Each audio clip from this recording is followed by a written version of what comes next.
it's a real pleasure to have with us today Oded Galor from Brown University at the 5th event of LBS Wheeler Institute for Business and Development Rethinking Globalization series.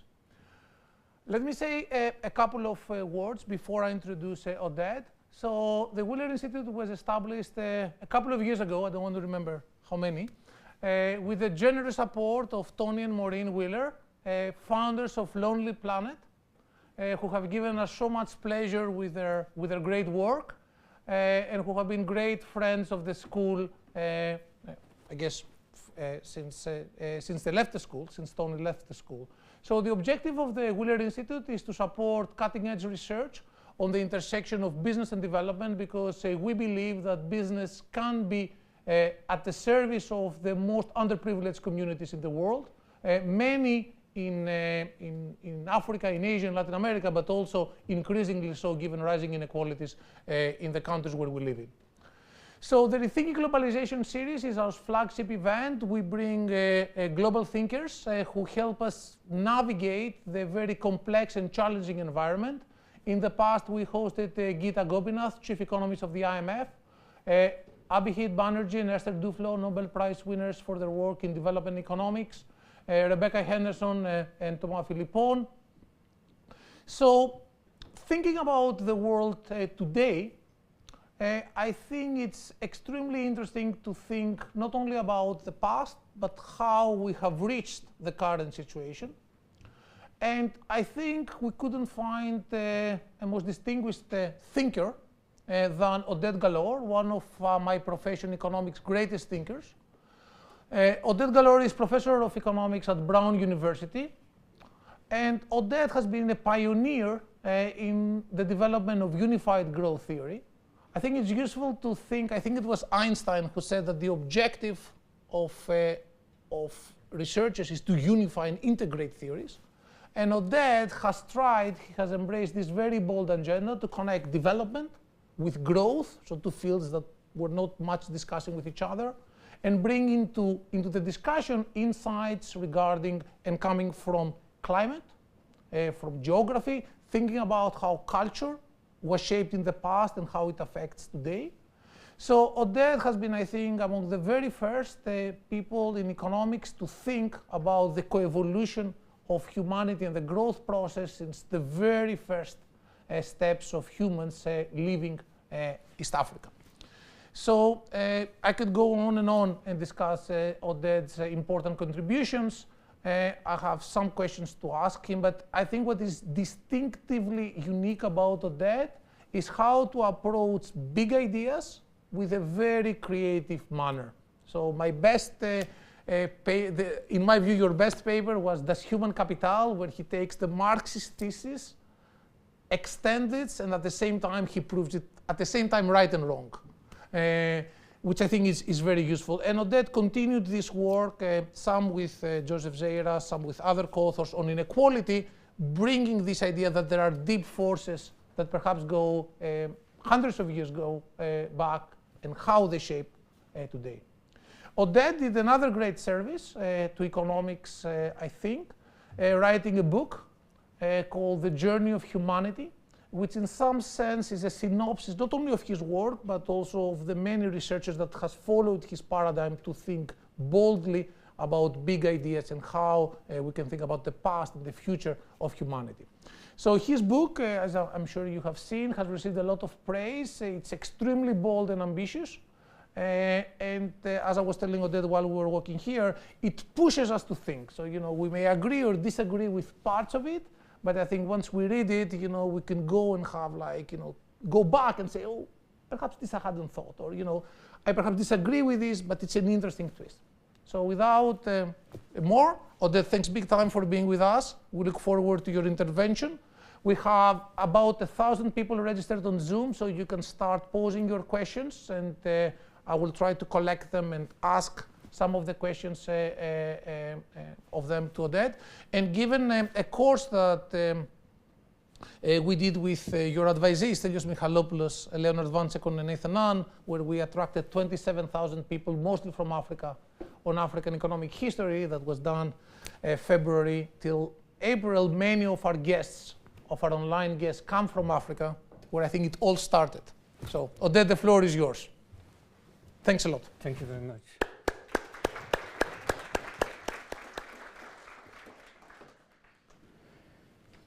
Okay, so my book, The Journey of Humanity, is an attempt to explore the evolution of human societies since the emergence of an atomically modern human in Africa nearly 300,000 years ago. In fact, much of it surrounds two of what I will define as the most fundamental mysteries that surrounds the growth process. The first mystery will be defined as the mystery of growth, namely, what are the roots of this dramatic transformation in living standards that occurred in the past 2 centuries after literally hundreds of thousands of years of stagnation? And the second mystery is the mystery of inequality, namely, what is the origin of this vast inequality in the wealth of nations? Now, over most of human existence, human life to a large extent was nasty, brutish, and short. In fact, human life was remarkably similar to that of other species on planet Earth. Humans were preoccupied by survival and reproduction. Living standards were very close to the subsistence level, and living conditions, broadly speaking, did not differ greatly across time and across space. In fact, if you think about the world only a few centuries ago, it is a world in which 1/4 of newborn did not reach their first birthday, and 1/2 of them did not reach their reproductive age. It is a world in which about 1/10 of women perish in each single childbirth. It was a world in which life expectancy fluctuated in a very narrow range of 25 to 40 and rarely exceeded 40. And perhaps most remarkably, it was a world in which an economic crisis did not lead into belt-tightening, but rather to mass starvation and ultimately extinction. But then, in the past 2 centuries, we see this incredible metamorphosis. We see an incredible transformation in living standards across the globe. World income per capita increases by a factor of 14. Life expectancy has more than doubled, and a great divergence took place across time and across space. Now, to illustrate this metamorphosis, consider for a moment residents of Jerusalem at the time of Jesus, 2,000 years ago. Roman Jerusalem. And whisk them in a time machine forward to Ottoman ruled Jerusalem at the beginning of the 19th century. So this will be a nearly 2,000-year jump forward. Despite this jump, that is quite significant, these individuals will be able to adjust instantaneously to the new environment. Past knowledge would be largely applicable. Technological improvements would be merely incremental and would permit instantaneous adaptation. Occupations would require very similar skills. And, importantly, life expectancy would not change, and as a result of it would not require a change in the individual mindset, would not require future-oriented mindset. But now, consider these individuals and whisk them again in time, this time only 200 years forward, from Ottoman-ruled Jerusalem at the beginning of the 19th century to Jerusalem of today. Despite this modest jump in time, this will be a shocking experience, a devastating experience. Past knowledge would be largely inapplicable. Modern technologies, to a large extent, would appear as witchcraft. Occupations would require very different skills, and life expectancy would instantly double and would require a future-oriented mindset. Education decisions, saving decisions, life cycle decisions. So something very dramatic occurred in the past 200 years. Now, in contrast to some conventional wisdom, it is important to note that living standards has not evolved gradually in the course of human history. Technology evolved gradually in the course of human history, but it was converted into more people rather than more prosperous people.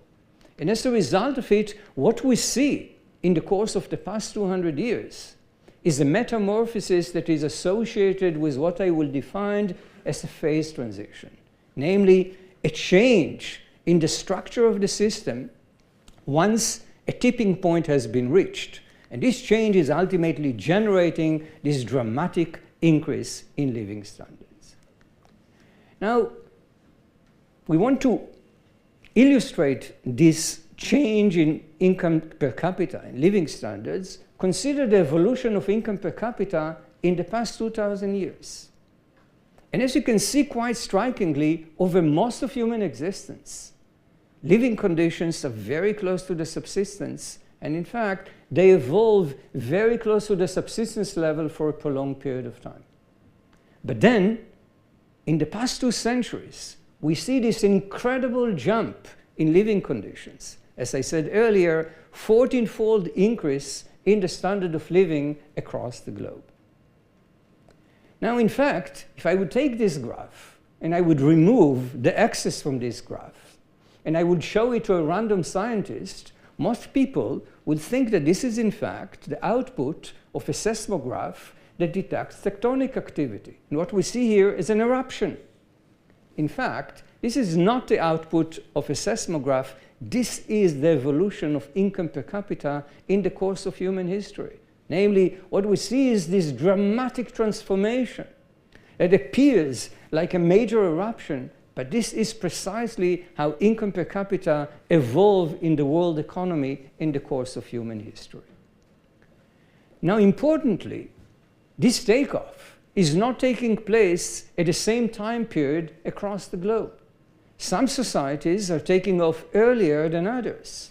Western European societies and their offshoots in North America are taking off first. Other societies are lagging behind. And consequently, since this transition is associated on average with a 14-fold increase in income per capita, a huge divergence is emerging in the world economy. Namely, what we see in the world economy is that some societies are taking off earlier, and consequently, if the ratio in income per capita between the richest countries in the world and the poorest one was about 3-to-1 in the year 1800, it is about 15-to-1, 20-to-1, and even 100-to-1 today, depending how we define regions. So enormous divergence that is occurring across the globe. So naturally, the resolutions of these 2 mysteries, the mystery of growth and the mystery of inequality, would require a better identification of the forces that permitted the transition from stagnation to growth first. Second, the identification of the forces that generated this differential timing of transition across the globe. Why some societies are taking off at the beginning of the 19th centuries and others towards the end of the 20th century. And in addition, it requires a better identification of the role of historical forces and even prehistorical forces in generating this differential timing of transition across the globe. And actually, the resolution of these mysteries will provide us important insights about the design of policies that can mitigate inequality across the globe as a whole. Now, given what I just suggested, it is important to understand the process of development as a whole in order to understand the roots of inequality as we see it today. And consequently, what I would like to do at the moment is to think about the process of development in its entirety, namely the evolution of human societies since the emergence of Homo sapiens in Africa nearly 300,000 years ago till the present. Now, when you think about the process of development, you can divide the process of development into 3 fundamental phases. The first one will be defined as the Malthusian epoch. The second one is the post-Malthusian regime. And the third one is the one that is familiar to us, is the modern growth regime. Now, the Malthusian epoch originates with the emergence of Homo sapiens in Africa nearly 300,000 years ago. And it spans 99.9% of human existence. It ends in the eve of industrialization in the context of the most advanced societies in the world. What is unique about the Malthusian epoch is that this is an epoch of stagnation in income per capita, but at the same time, this is an epoch of dynamism in terms of technology, population, and human adaptation. And it is this dynamism that ultimately, after 300,000-year period, is bringing about this takeoff initially into the post-Malthusian regime, and ultimately, in the aftermath of the demographic transition, it brings about the so-called modern growth regime. So it is critical, in fact, to understand the forces that operated during the Malthusian epoch. These are the forces that ultimately led into the differential timing of the transition from stagnation to growth and to much of the inequality as we see it today. So as I said earlier, the Malthusian epoch is characterized by this important dualism, stagnation along with dynamism. So in the context of stagnation, stagnation occurs in living standards. Income per capita, as I said before, fluctuated around the subsistence level of consumption. Life expectancy fluctuated in a very narrow range of 25 to 40 and rarely exceeded 40. But at the same time, this is a period of dynamism. And the dynamism occurs in technology, the dynamism occurs in population, and the dynamism occurred in the context of human adaptation to the technological environment and to the geographical environment. Now, at any point in time, what I define as dynamism is nearly negligible. It's very small. Technological progress advances at a very, very slow pace. We move from one stone tool technology to another stone tool technology over thousands of years. But over 300,000-year period, these little small increments are resulting in an enormous pace of technological progress. So we move from stone tool technologies 300,000 years ago to steam engine technologies in the midst of industrialization or in the eve of industrialization. We move from population in the world of about 2.5 million in the eve of the agricultural revolution 12,000 years ago to about 1 billion people in the midst of industrialization. 400-fold increase in the size of the human population despite Malthusian stagnation.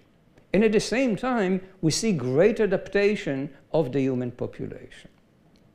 And it is these three forces, technological progress, population growth, and human adaptation, that are ultimately the wheels of change. They are the forces that are governing the pace of the transition from stagnation to growth. They are the dynamic forces that ultimately trigger the transition from stagnation to growth. So given their importance, it is important to realize how each force in turn affected other forces that operated during this time period. And the first element that is very important to note during this Malthusian dynamism is the impact of technological progress on the scale of the population. So this was a time period in which technological progress, as it is today, increased income per capita, but only temporarily. Why? Because in fact, the increase in income per capita permitted more children to survive, more of them to be born, and as a result of it, population growth counterbalanced the growth of technology, and income per capita inevitably reverted back to the previous equilibrium position. And consequently, during this time period, unlike today's world, technologically advanced societies were not richer, they had higher population density. Okay, so again, technologically advanced societies or societies that had greater land abundance, had higher population densities, but very similar level of income per capita. This is a striking prediction that is in fact supported very strongly by the data. If you look at the relationship between land productivity along the x-axis and, say, population density in the Middle Ages along the vertical axis, you can see the pronounced positive relationship between the two. Societies that have higher land productivity have higher population density. But strikingly, societies with higher population density do not have higher economic prosperity. They have the same standard of living. And the same is true in the context of technology. You look at societies with more advanced technologies, they have higher population density in the Middle Ages, but very similar levels of income per capita. So this is one element that is critical for the understanding of the roots of inequality today. The second one has to do with the impact of technology on human adaptation. So as I said before, the Malthusian pressure affected the size of the human population. Better technology permitted larger population to be supported. But in fact, it affected the composition of the human population as well. Namely, it generated certain adaptations of humans to the technological environment and to the geographical environment. And what is really important to note is the traits that were complementary to the growth process naturally generated higher income tautologically, but during the Malthusian period, since higher income was converted into higher reproductive success, it implied that, in fact, this trait became more and more prevalent in the population. And consequently, during the Malthusian process, adaptation raised the prevalence of complementary traits to the growth process and ultimately reinforced the process and permitted an earlier transition from stagnation to growth. And the third element has to do with the origins of technological progress. Naturally, technological progress was not manna from heaven.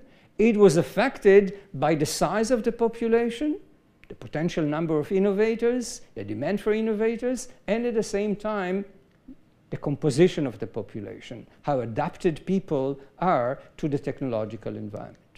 So again, technological progress was driven by the supply of innovations, affected by the scale of the society, by the demand for innovations, again affected by the scale of the society, by the diffusion of knowledge, by the division of labor, and by the extent of trade.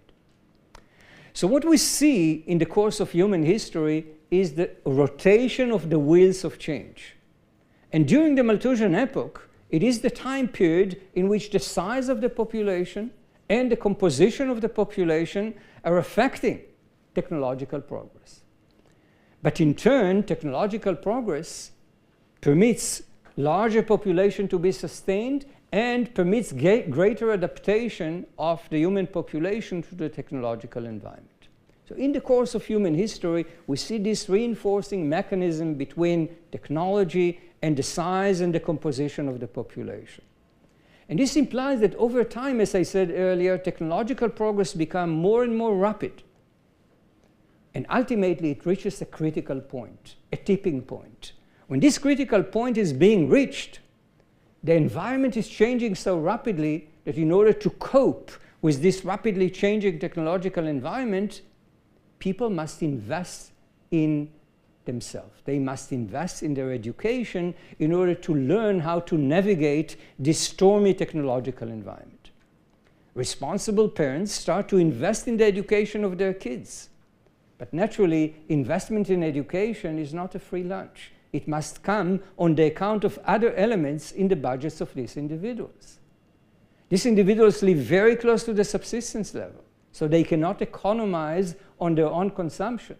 The only other item that they can economize on is the number of children. So the rise in human capital formation that is triggered by the acceleration in technological progress is generating human capital formation and a reduction in fertility. This implies that the Malthusian forces suddenly vanish, in the sense that it is no longer the case that technological progress is being counterbalanced by population growth, because in fact, population growth starts to decline. So the growth process, for the first time in human history, is freed from the counterbalancing effect of population. And, if you wish, the holy triangle, technological progress, human capital formation, and the decline in population growth, permits the world to sail into the sustained growth regime. So a simple illustration of this mechanism is in front of you. As I said, the wheels of change are population size, the population composition, and technological progress. Humanity starts in Africa. Homo sapiens starts in Africa nearly 300,000 years ago. Modest size of the population. But the human brain that is characteristic of humans permit us to innovate. Technology starts to move forward, and as a result of it, more humans are supported. And more people are adapting to the technological environment. And this feeds back into further and faster technological progress. And this operates in the course of human history. The wheels of change are rotating at a faster and a faster pace, up to a point in which they rotate so rapidly that in order to cope with this rapidly changing technological environment, investment in human capital is needed. But as I said, investment in human capital is triggering the demographic transition, is triggering the decline in fertility, and permits the world to move into the sustained growth regime. So what we see here, to a large extent, is what is defined in sciences as a phase transition. And think about the phase transition that is familiar to all of us in nature, namely the transition from water to gas. As we heat water, at a certain point, we reach a critical point in terms of the water temperature in which we see the evaporation process taking place and a phase transition from liquid to gas. The same holds in the course of human history. What we see in the course of human history is that technological progress starts to evolve more and more rapidly. And once it reaches a critical point, investment in human capital starts to take place, education becomes very massive and very extensive, reduction in fertility takes place, and we see the phase transition, the transition from the Malthusian epoch into the modern growth regime. And this is a very rapid process, precisely as we see in the context of the phase transition from water to gas.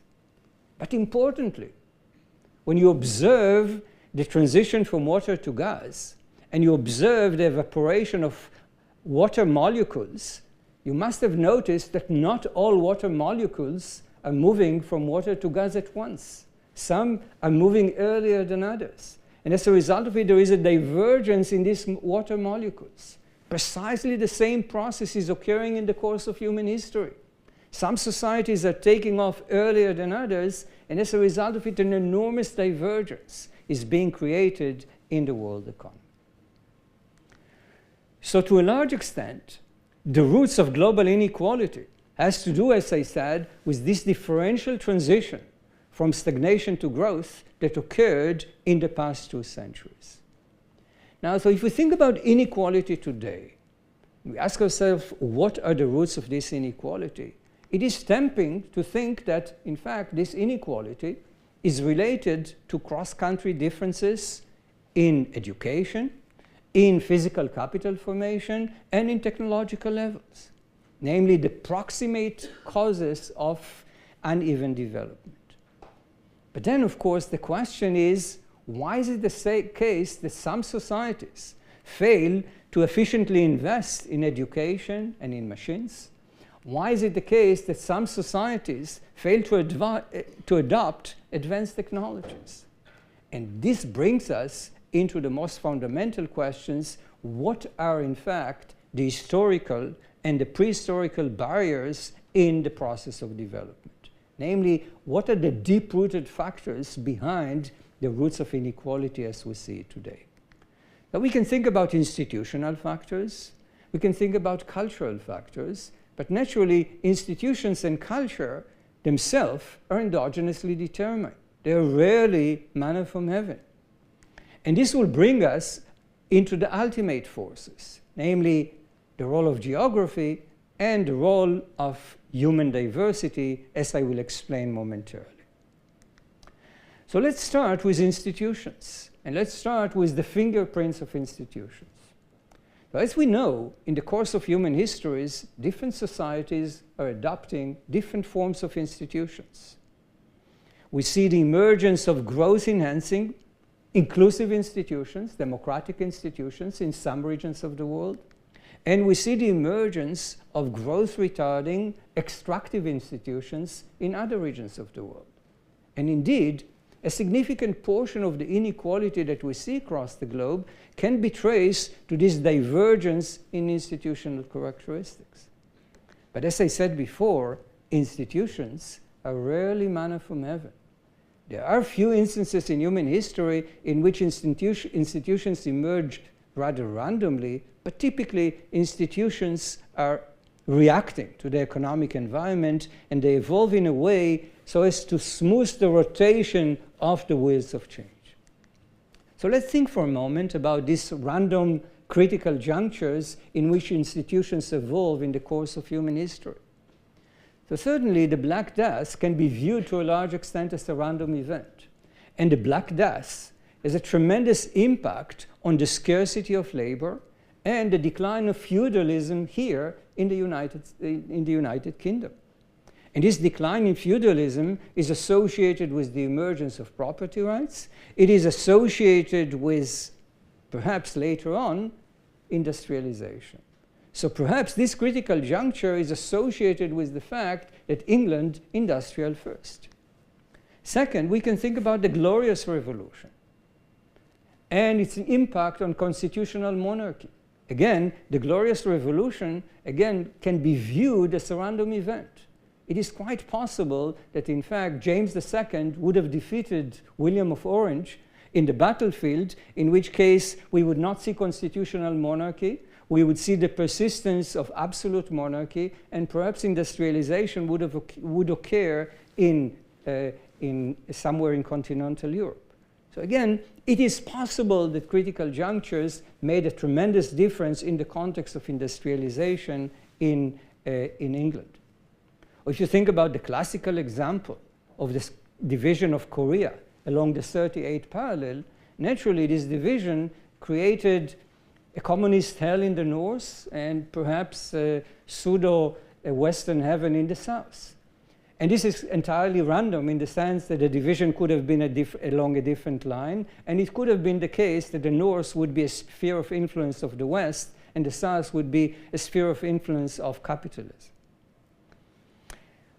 Nevertheless, as I said, institutions typically in the course of human history evolved gradually and responded to the economic incentives. So in particular, the agricultural revolution, the Neolithic revolution that occurred 12,000 years ago, was associated with tremendous increase in population density.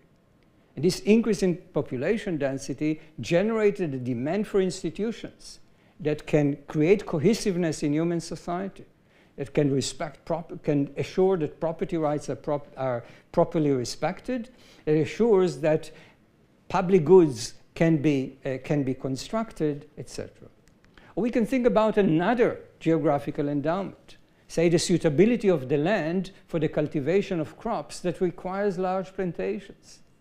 This type of land ultimately led into the emergence of large land-owning aristocracy that had great influence on the political system and ultimately led into the emergence of extractive institutions and even slavery.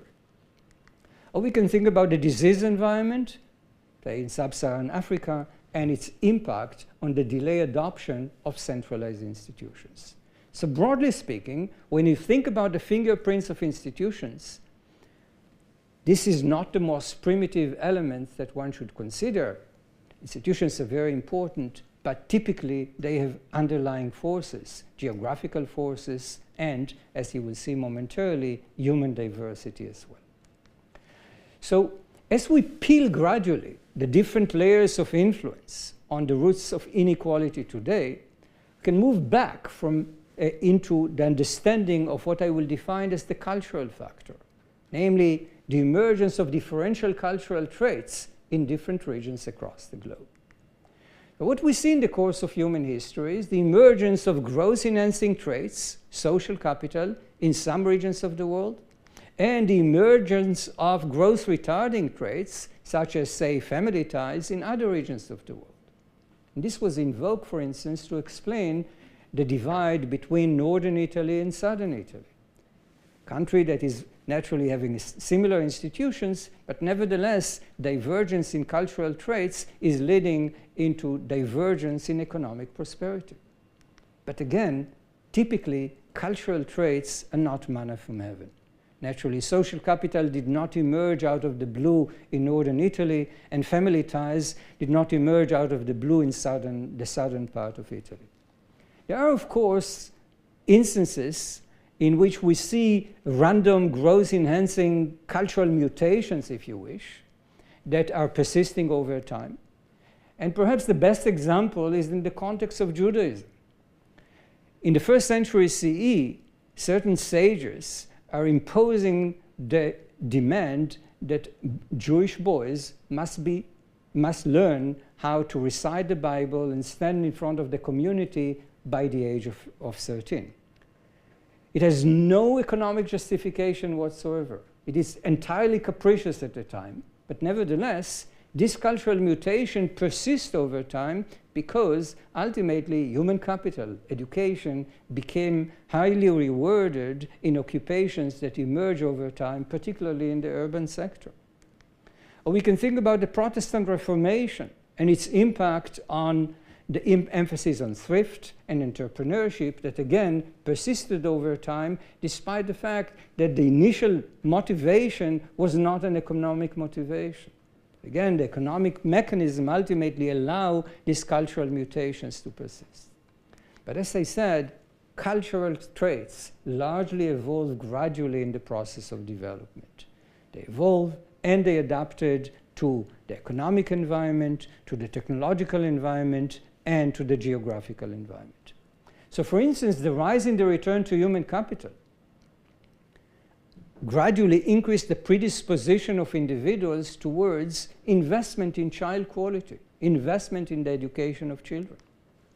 Or the return to agricultural investment induced individuals to be engaged in the process of planting and harvesting, and taught people how, in fact, to delay gratification, how to be future-oriented, and this generated an important cultural trait, perhaps the most important cultural trait for the growth process, which is future-oriented mindset. Or you can think about climatic volatility and its impact on the emergence of loss neutrality or loss aversion, and ultimately entrepreneurship. Or alternatively, you can think about the suitability of the land for the use of the plow, its impact on the gender division of labor in the field, and ultimately gender biases today. So again, to a large extent, cultural traits emerge as a result of changes in economic incentive, changes in the technological environment, and the geographical environment in which people operated. So this leads us to take a step back to understand how, in fact, culture and geography emerge in the first place. If you wish, it leads us into the exploration of the long shadow of geography. So as I said, geographical characteristics such as soil quality, climate, the disease environment, and even geographical isolation had an indirect effect, okay, on the evolution of cultural characteristics and the evolution of institutional characteristics. And these elements ultimately persisted and generated some of the inequality that we see across the globe. Now, naturally, geography has a direct effect too, but this is not a reflection of the long shadow of history. Naturally, if we think about the direct impact of geographical isolation or the disease environment, etc., it does affect labor productivity, it does affect human capital formation, and it does affect trade and technological progress. But to a large extent, this impact is mitigated in recent decades due to the diffusion of medical technologies from the north to the south, due to the development of transportation technologies that permit isolated countries to be part of the global community, etc. So it is primarily geographical characteristics that are operating through institutional and cultural characteristics that are affecting inequality as we see across the globe today. Now, as we think about geography, and we try to peel the different layers of influence, we are led ultimately into the onset of the agricultural revolution 12,000 years ago. So the agricultural revolution, or the Neolithic revolution if you wish, is in fact the transition of societies from hunter-gatherer tribes to agricultural communities. And this transition is associated with the emergence of a non-food producing class. And this non-food producing class is ultimately engaged in knowledge creation in the form of science, in the form of technology, and in the form of written languages. And this knowledge creation is generating a technological head start that persists over time. And according to Jared Diamond, in his influential thesis about the Neolithic revolution and comparative development, the variation in the timing of the Neolithic revolution across the globe explain much of the variation in global inequality today. Namely, the fact that some societies transition into the Neolithic earlier than others implies that those societies are more prosperous today because of this technological head start that persisted over time. The evidence, unfortunately, are not very complementary to this thesis. So the evidence shows something very, very striking. In the past, in the Middle Ages, the Diamond hypothesis is very important for the understanding of comparative development. Namely, technological head starts explain much of the variation in inequality across the globe till the year 1500. But today, in fact, it has no impact for the simple reason that the Neolithic revolution had a dual effect on economic prosperity. On the one hand, the Diamond argument, namely a technological head start that persisted over time, and that's very important. But on the other hand, we see the emergence of comparative advantage in agriculture. And comparative advantage in agriculture in an era of globalization that emerges in the post-1500 period is a liability, because there are limited technological spillover from agriculture, and there is a limited demand for human capital. So ultimately, the two forces are counterbalancing one another, and in the present day, the Neolithic revolution has no explanatory power of the variations in income per capita across the globe. So we march all the way back to the onset of the Neolithic revolution. But in fact, in order to understand global inequality today, we will have to march back all the way to Africa, from where we all originated. And what happens is that during the migration of anatomically modern human from Africa, 60 to 90,000 years ago, the migration was such that the composition of population diversity across the globe was affected in a persistent way, and ultimately comparative development, or inequality as we see it today, was affected in a very significant way. So let me explain the argument. So during the exodus of anatomically modern human from Africa, departing populations carried with them only a subset of the degree of diversity that existed in the parental colonies. And this diversity can be cultural, phenotypic, behavioral, or linguistic. Now, migration at the time was sequential. And as a result of it, what we see in the data is that there is lower level of diversity at greater migratory distance from Africa. And this is known as the serial founder effect. And let me illustrate it very simply. So focus on the population that you see in East Africa that is relatively diverse. Okay? So the degree of diversity is measured by the number of colors that you see in these polygons. Now, at a certain point, as I said, 60 to 90,000 years ago, we see the migration of humans out of Africa, and some people are migrating into the Fertile Crescent. The original population is finite in size. The departing population is finite size, and as a result of it, the departing population is not a representative sample of the original population. Some of the diversity that existed in Africa is being lost.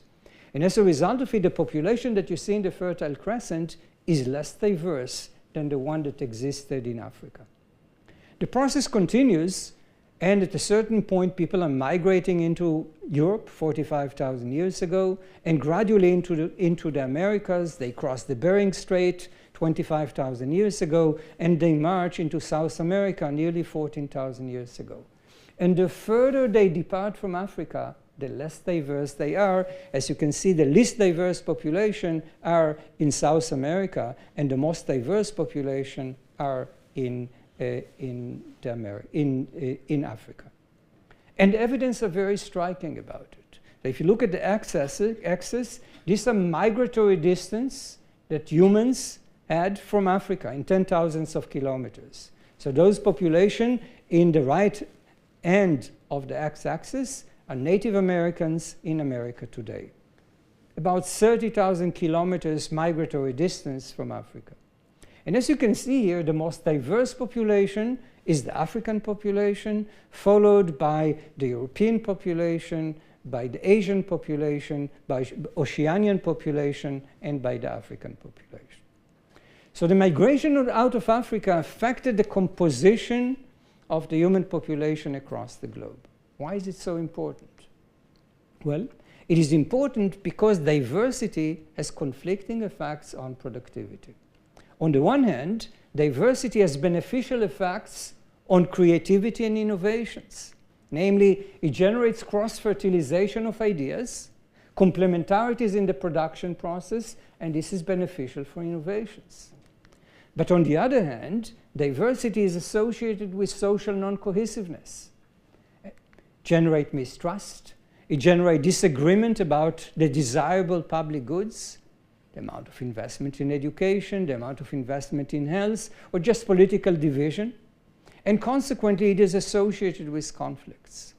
And this implies that if, in fact, there are positive and diminishing effects of diversity on innovations, and there are positive and diminishing effects of homogeneity on social cohesiveness, one should expect a hump-shaped relationship between migratory distance from Africa, or diversity, and economic productivity. And this is precisely what the data is showing us. If you focus on panel B, for instance, this is the world in the year 1500. This is, in fact, data about urbanization. And as you can see, there is an intermediate level of diversity that maximizes productivity. It's very significant in terms of the economic impact of it. If you look at panel C, this is today's world. Okay? Again, hump-shaped relationship. So in the year 1500, the optimally diverse societies were societies such as Korea, Japan, and China. Societies that we hardly identify with optimally diverse societies. But the name of the game in 1500 was very different. This is a time period in which technological progress is not very rapid, and as a result of it, the benefits of homogeneity in terms of social cohesiveness is much more important than the potential adverse effect on innovativeness. But as you move to panel C, which is today's world, in fact, the optimal level of diversity is associated with a society like the US society, namely a society that is significantly more diverse. So as we move into a more challenging technological environment, cultural fluidity, diversity, is very important in permitting individuals to navigate this stormy technological environment, and consequently the level of diversity is increasing, the optimal level of diversity is increasing over time. And if we project into the future, this implies that since we are moving into a more and more demanding technological environment, societies that are increasingly more diverse will have the upper hand in terms of productivity. Now, this is true regardless of whether you focus on ethnic groups or countries. And if you look at the world in the past, say, 2,000 years, you can see this pronounced relationship between diversity and population density over the past 12,000 years. So let me try to summarize what I just suggested. Remember, as I said earlier, what drives the growth process are the wheels of change, namely population size, population composition, and technological progress. But these wheels are not rotating in a vacuum. They're operating in a particular environment. They're affected, for instance, by institutions. If institutions that are protecting property rights are emerging, then technological progress will be faster than otherwise. Or if cultural traits are fostering, say, investment in human capital, the composition of the human population will change accordingly. So institutional and cultural traits are affecting population size, population composition, and technological progress. Namely, if a society is adopting inclusive institutions, growth-enhancing institutions, the wheels of change will operate faster, and as a result of it, those societies will reach this tipping point earlier than otherwise. But at the same time, as you can see in the rectangle to the left, initial conditions are very important. Geography affects institutions and culture, and through them, the rotation of the wheels of change. Migratory distance from Africa affect human diversity, and as a result of it, directly technological progress, and indirectly institutions and cultural traits. And as a result of it, as I said, the wheels of change and the rapidity of the change in the rotation of these wheels of change is affected by these global environments. They're bringing some societies into the tipping point earlier than others and are generating the divergence that we see across the globe. So as I suggested, an important fraction of inequality as we see it today is associated with forces that operated in the distant past. In fact, we can show that nearly 90% of the variations in income per capita across the globe today can be attributed to what I defined as deep-rooted factors. If I list them based on their first appearance in the course of human history, the dispersals of humans out of Africa 60 to 90,000 years ago explain 70 to 26% of the unexplained variations in income per capita across the globe. The Neolithic Revolution and times in settlement, about 3%. The Neolithic Revolution is very minor here. Geographical conditions, 27 to 38%. The disease ecology, about 10 to 15%. Cultural factors, around 20%. And political institutions in the form of executive constraints and democracy, about 3 to 9%. Now, does it imply that history is a fate? Does it imply that, in fact, we are basically captives of our histories? Not at all. So, in fact, the journey of humanity suggests that history is not a fate. It suggests, in fact, that by considering our history, we will be able to design our future in a more effective way. But in what sense? In the following sense. We can design growth-enhancing policies that ought to be what I will define as country-specific, or history-specific, or geography-specific. Namely, the idea that existed in the past, that one policy would fit all nations at once, is not appropriate. Namely, each individual country has a particular history and particular set of institutions and cultural characteristics that will have to be mitigated in order to reduce inequality across the globe. And let me illustrate it very, very rapidly. Think about the issue of diversity. And think about policy that can mitigate the adverse effect of diversity on economic development. But if you think about diverse societies, in diverse societies, naturally, we would like to mitigate the cost of diversity. Namely, we would like to generate social cohesiveness and tolerance. And given limited resources, the education system will have to be geared towards the education of children, to respect one another, to be tolerant to one another, to respect other ethnic groups. This will reduce the cost of diversity and ultimately will permit those societies to benefit from the cross-fertilization of ideas and its impact on innovations.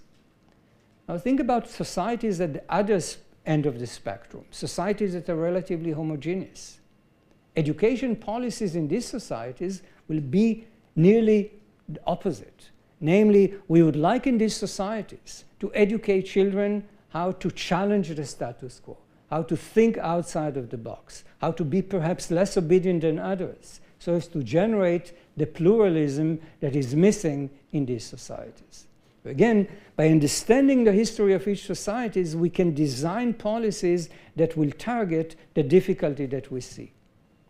Now, in the context of cultural traits, we can try to foster growth-enhancing cultural traits in places where geography was harmful for their development. Think about future-oriented mindset. As I said, perhaps the most important cultural traits for economic development. This is the cultural traits that govern education decisions, saving decisions, and technological adoption. And as I said, in some societies, future-oriented mindset was not developed because the geographical environment was not conducive for the process of planting and harvesting, and as a result of it, people did not learn how to delay gratification and how to plan for the future. So naturally, in this type of societies, the education system will have to be geared towards inducting children and teaching them how, in fact, to learn how to delay gratification and to be more future-oriented. And more generally, typically when we think about progressive policies, we advocate them based on our moral values. But here, the argument suggests that progressive policies hold perhaps the key for universal prosperity, namely they're economically efficient. Gender equality is very important in the context of the reduction in fertility and participation of women in the labor force. Tolerance is very important in order to reduce the cost of diversity. And as I said, cherishing diversity is very important in generating cultural fluidity that can mitigate the adverse effect of technological progress on the ability of people to adapt to the technological environment. Thank you very much.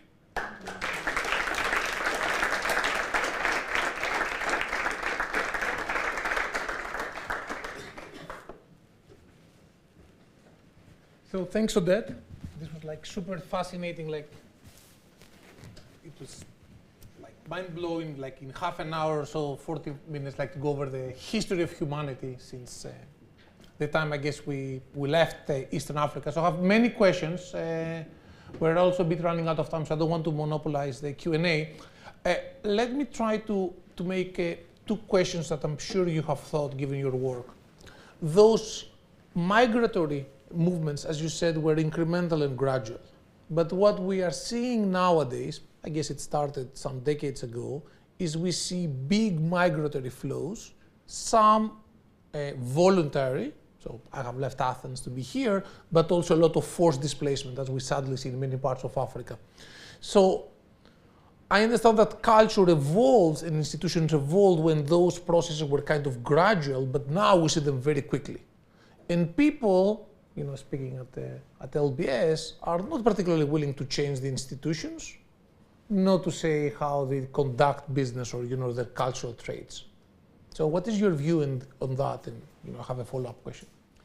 Right. So when we think about the current migration, particularly in the context of the discussion about the impact of diversity on economic productivity, it is not very clear how the current migration is going to affect the composition of human diversity and productivity, in the sense that when we think about this migratory pattern historically and we look at their impact today, naturally we had sufficient amount of time to allow the migratory population to adjust to the new environment, and ultimately we are in some sort of a steady state with certain level of diversity, and we can see the impact on productivity.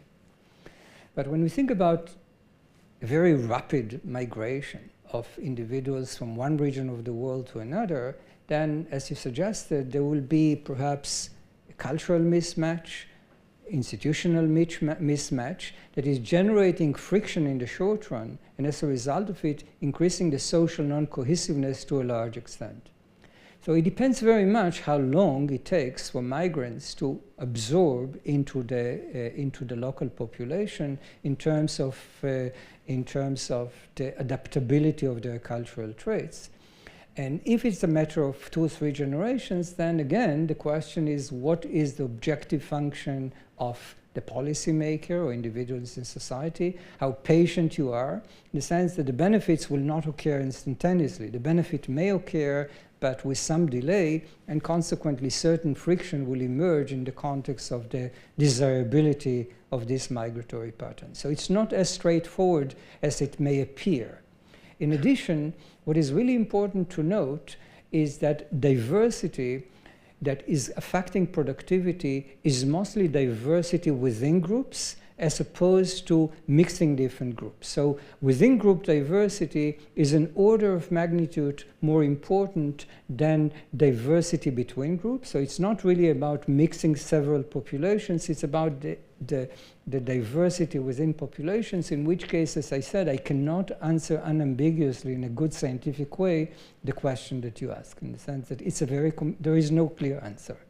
Yeah, so my follow-up question was regarded also to the backlash that we see towards diversity, which in some sense, and I think this is why your research is so intriguing, is that perhaps we can understand how culture and how we behave and how we design rules of the game may change as we gradually evolve, but when it's very abrupt. So for example, this country decided at some point not so far ago that they don't want that many people, they don't want that much diversity.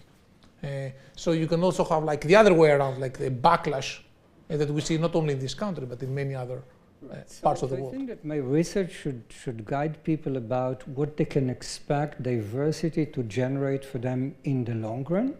And then we can see that, in fact, as I said, as we move into a more challenging technological environment, more diverse societies will have the upper hand. But again, one cannot neglect the short run. Naturally, politicians are very short-term oriented, and decisions about migration policies are based from time to time on the political cycle. And in this respect, given the fact that the benefits, as I said, will occur in the long run, perhaps 30 years from now, 40 years from now, 50 years from now, then it's very difficult to have basically an unambiguous recommendation. It depends very much on the values of the society. Yeah, so my second question, then I'll turn to the floor, regards the role of environmental change. So clearly, and we have very fascinating research by also people who follow your lead on how societies adopt to changing environment. For example, in Mesopotamia, there's very exciting research. But now we see perhaps environmental change at a very fast pace.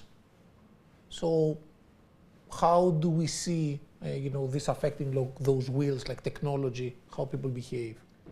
Right, so that's a very important question, and so to a large extent, when we think about the march of humanity in the course of history, it appears as if the march of humanity is unstoppable. In the sense that every time that humanity was facing a major challenge, society, or human ingenuity was there to rescue humanity and ultimately to allow us to exceed this particular hurdle and ultimately to march forward, perhaps even with greater result. So we can see it in the context of, say, the Neolithic Revolution. We reach a stage in the course of hunting and gathering societies in which the human population is exploding, and at a certain point there are no more geographical niches to be explored and to be exploited. Humans are banging into one another, and as a result of it, they're forced to innovate. They learn how to domesticate plants and how to domesticate animals, and as a result of it, to generate an enormous amount of income that can support incredible amount of people. In the absence of these innovations, then there would have been mass extinction. If we think about the Black Death, again, an event that estimates 40% of the European population. Nevertheless, humanity is emerging out of this with greater strength and greater resolve, as I suggested earlier. Or if you think about even COVID-19, not so long ago. Again, it appears a few years ago as a devastating phenomena from which perhaps it will take us a long period of time to overcome. But again, human ingenuity in the context of mRNA technologies permitted us to sit here without masks and to discuss the future of the world. But the question is, of course, whether climate change will be, in fact, the single event that will derail humanity from this march. And here I think that I'm perhaps more hopeful than most people, hopeful but not naive. In what sense? So let's think for a moment how the current trend of climate change emerged. If we think about it in the context of the wheels of change, we see these rotations of the wheels of change that ultimately, as I said, are bringing about steam engine technology and industrialization. Industrialization is generating industrial pollution. And industrial pollution is the beginning of the process in which we are part of, namely climate change. But at the same time, this technological acceleration is generating three additional important forces. One of them is the decline in population growth, namely the number of people that are polluting planet Earth is growing at slower and slower pace. Remember that even India recently reduced fertility rate below replacement. But certainly the number of individuals that are polluting planet Earth is on the decline. Second, it generates an enormous investment in human capital, in education. We're more educated, we are aware of the damage that we create to the environment, and as a result of it, we are respectful of the environment. And in addition, it generated the power of innovations.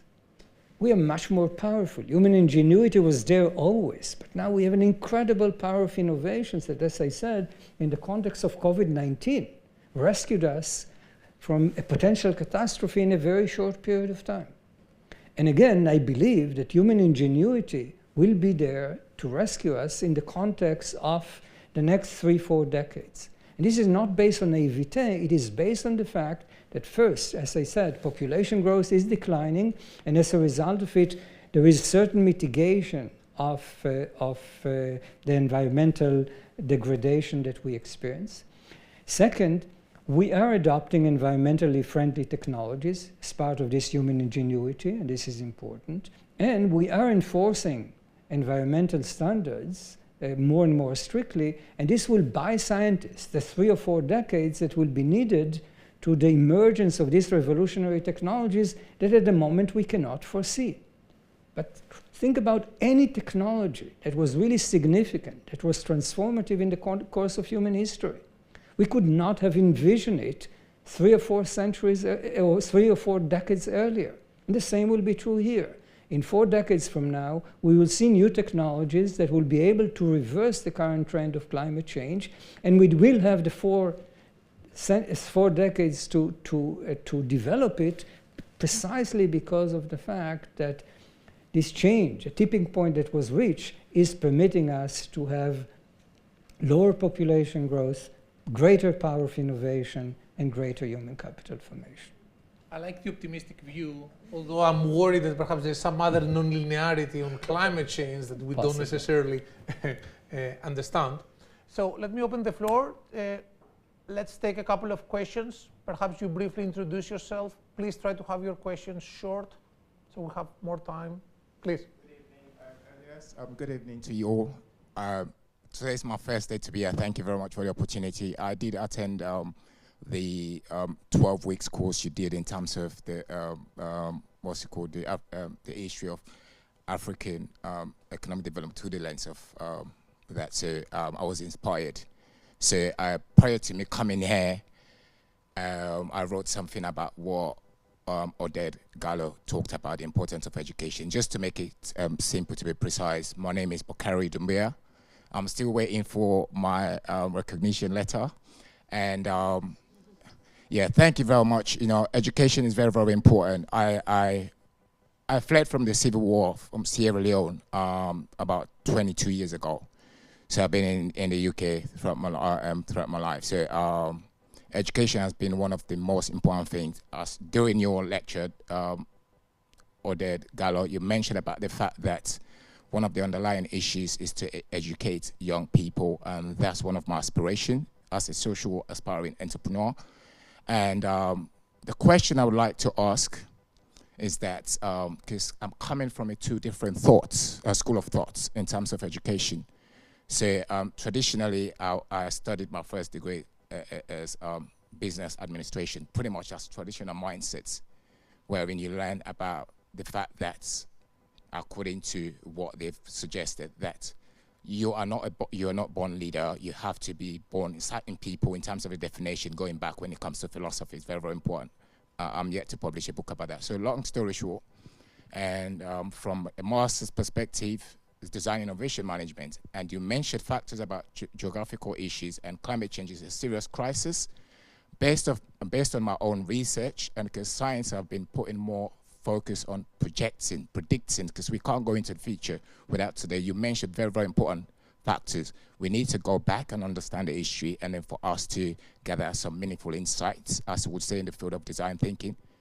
And then we'll be able, perhaps, as leaders, decision makers, policy makers, then we'll be able to design policy which would help to change. So, and also the blue ocean, didn't get the part. The blue ocean, according to research, about $2 trillion every year. That's what the global economic tend to get from that. So because of the climate change, and we focus too much on prediction, because we can't go into the future without today, and we cannot understand how to move forward from understanding the past, which you mentioned. So how can we, as aspiring entrepreneurs, policy makers, decision makers, business leaders, how can we sense some of the issues affecting the people that some of the policy makers that they don't have connection with? Because you cannot design innovative product without you understanding the needs, because the traditional mindset that we have is to conduct research using the metaphysical concepts in a room without you building relationship to connect with the people that that you're actually designing for. So how can we do to eradicate that? Because it's a wicked problem. Thank you.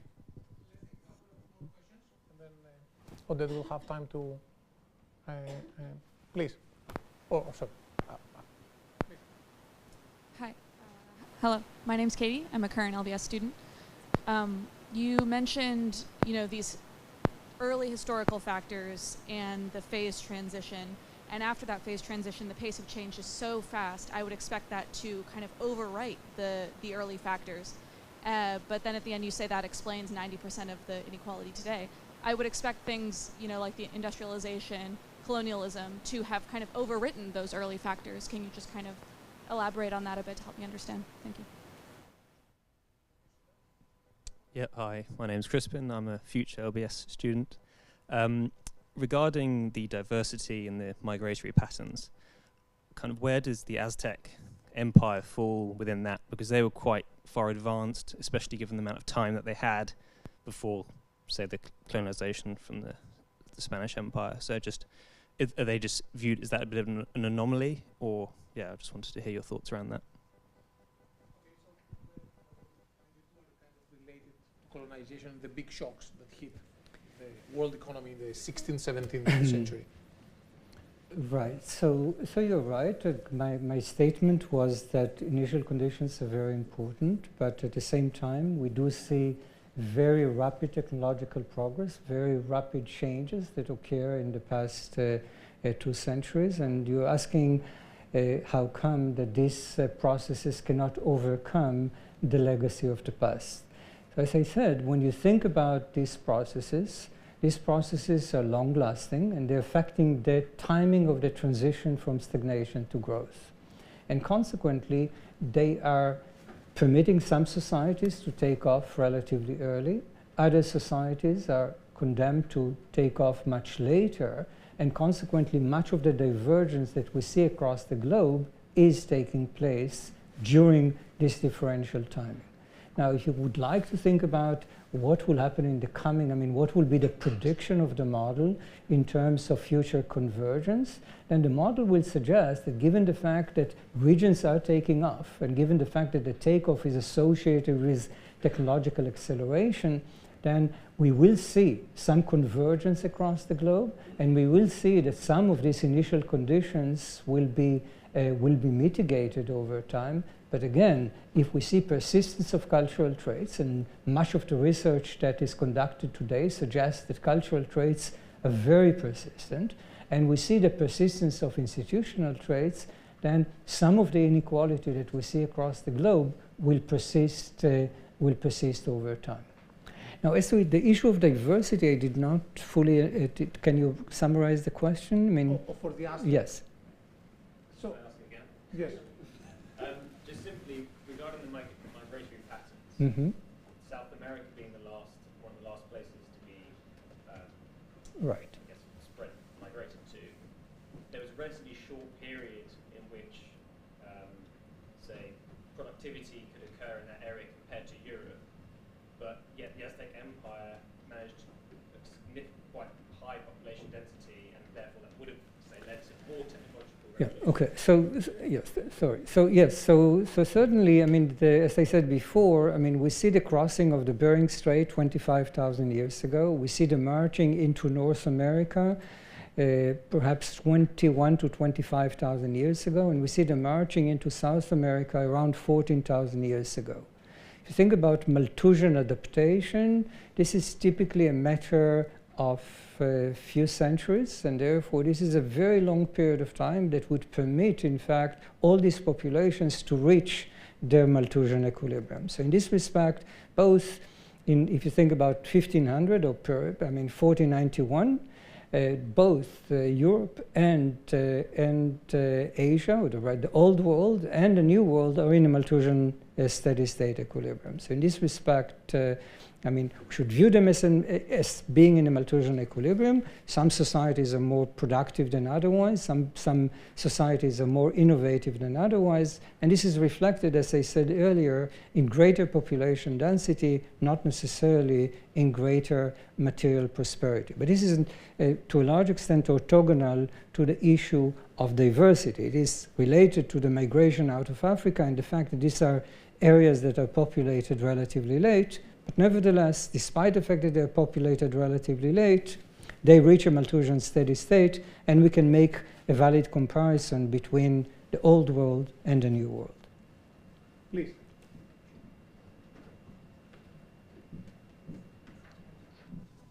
Yeah. Thank you. Thank you.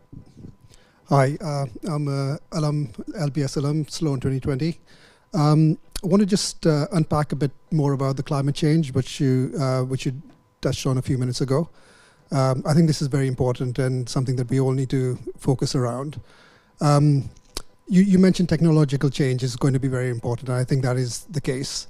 I think one of the challenges with technological change is the cost of the technological change. And I think that cost is something that I feel inherently as humans we find difficult to deal with, because that's a cost that hits us today. And the issue with climate change is it's a short-term issue. It's not a long-term issue. You showed some graphs where technological change has taken place over perhaps centuries. We don't have that time. And the other part about it was how we can actually institute some of that change that is required. You talked about institutions, and I think the role of institutions is going to be quite important. But that also comes back then in terms of the short-termism that we have within our political environment today. So I just wondered whether you can unpack some of those points for me, please. Hello. Yeah. So certainly, I think the important element to realize here is that there is a very simple policy that can permit us to grow and at the same time to mitigate climate change. Namely, there is no incompatibility between economic growth and environmental preservation. And the policy will have to target population growth. Namely, when we think about environmental standards at the moment, we are facing naturally free rider problems across the globe, and this agreement, and in this respect, we do need some sort of global institutions to enforce these standards. But think about a very simple policy.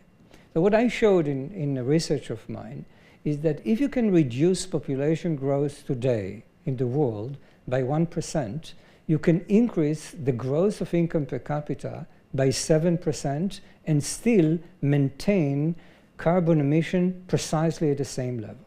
Namely, if you target population growth, this gives you a great scope for economic growth, and at the same time, you can preserve the environment as it is. And actually, if you grow less fast than 7%, and as we know, 7% growth rate is quite significant, then in fact, you can have both growth, lower carbon emission, but the cost, if you wish, will be lower population growth. So the policies that I would advocate would be gender equality, so as to reduce fertility more rapidly, higher demand for human capital, or higher return to human capital, so as to reduce, again, the incentive to have high fertility, and the diffusion of contraceptive methods and elements along these lines, so as to reduce fertility. This will allow us to have less people on planet Earth that are polluting, and at the same time will allow us economic growth that, as I said, will not generate necessarily greater damage to the environment than we see at the moment. Otherwise, we're facing precisely the issues that you mentioned. We can try to impose carbon emission standards on different societies, but we're facing free rider problems. It's very difficult to enforce it, and in this respect, we will not have necessarily sufficient time for scientists to develop these revolutionary technologies in time to rescue us from the potential catastrophes. So in this respect, I would advocate population policies, fast reduction in fertility as the way to go. I think it's great that we are at LBS. This strategy needs someone really good in marketing, so Jess, perhaps you can help. Please, a question. Yes, so you mentioned how there's two extremes to diversity, where on one hand you don't want too much diversity, on the other hand you want some diversity. And I was interested in how that applies to cultural factors like the cultural notion to save more. For example, in Japan, there's a high rate of saving, and the central bank's trying to counter this with a negative interest rate. Would you say that that's the best way to go to tackle this entire issue, or would you say that maybe there's a different way to approach this? So when we think about the relationship between diversity and productivity, precisely as you suggested, diversity is associated with conflicting implications. And this is true in the context of any form of diversity. It can be cultural diversity, behavioral diversity, phenotypic diversity, genetic diversity, etc. So it's not exclusive to any particular phenomena. And as I said, when you have a more diverse society, you can benefit from cross-fertilization of ideas, but at the same time, you suffer potentially from social non-cohesiveness, disagreement about the desirable public goods, conflicts, etc. And as a result of it, in the past, an intermediate level of diversity was beneficial for development, but as we move into the present, and that's important to understand, in fact, more diverse societies will have the upper hand, in the sense that this intermediate level of diversity is shifting gradually. Now remember that at the same time, over this time period, we see that at least in the Western world, the education system is geared towards greater emphasis on the importance of tolerance, respect for others. So the cost of diversity is being diminished by the current education system. And as a result of it, again, the virtues of diversities are larger than otherwise. Now, in terms of policies, I mean, so naturally, historically, societies try to operate under the notion of a melting pot, trying basically to homogenize the population and to create social cohesiveness with disrespect for the loss of diversity that can ultimately be very important for innovations. So in this respect, the suggestion here is that this idea of a melting pot is not necessarily beneficial for development in the sense that, yes, you would like to create some homogeneity, but you shouldn't crush the heterogeneity that you have, because ultimately this heterogeneity is the source of cultural fluidity that will be vital in a rapidly changing technological environment.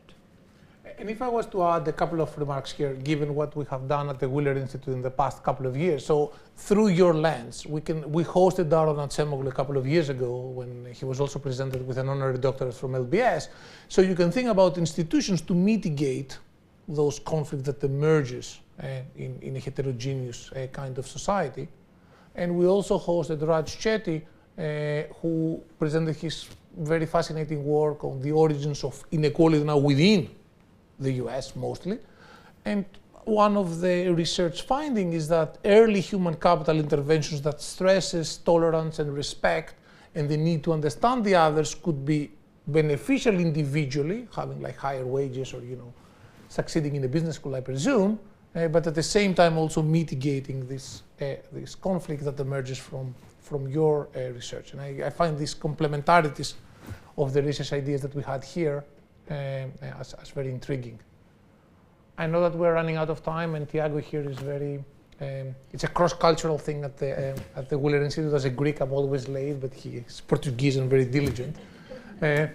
So Oded, thanks big time for giving us your insight about this fascinating kind of work. I think as we take a summer recess, you know, reading this book, I will be at some Greek beach or something, and it's very interesting. So thanks a lot for being with us and for stimulating us and pushing us to think. Thanks a lot. Thank you very much.